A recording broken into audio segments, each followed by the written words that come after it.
Constructive feedback is a bit tricky in today's work environment where people come from different backgrounds, they have their own communication styles, and they really are focused on their own things. But it's important to give good constructive feedback so that you can avoid potential problems in the future, increase and improve communication, and make sure that those in your presence feel heard, valued, and understood, including yourself.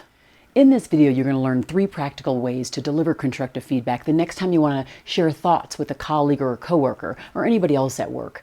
Remembering that showing consistent concern and kindness for them also helps them receive your feedback and also lets them know that the feedback you're delivering is for their benefit, not just yours. So the first step is to start with a positive comment and tone when you're giving feedback. When giving feedback, it's important to establish a positive tone to create an environment where the person receiving the feedback is open to what you have to say.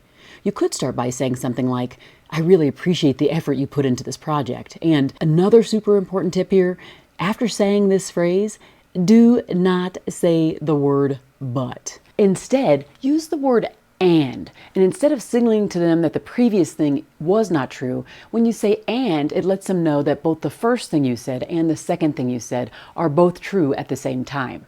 This is a super tip. Tip number 2, be specific. Being vague is not very helpful at all to the other person who really does want to improve. Instead, be specific about what you want to address. For example, you could say, "I noticed that the report was missing some key data points." Rather than "the report wasn't very good," you could even provide a specific example to make it very, very clear to them. Tip number 3, offer suggestions to them. If you just say something very general to them and you're not offering a suggestion for how they can improve, it makes it harder for them to get better. Be very specific, but also make sure that you provide specific suggestions on exactly what they can do to improve. For example, you could say, in the future, it would be helpful to include graphs or charts to better illustrate the data. That makes great sense, doesn't it? Being specific and providing suggestions helps them see a path forward.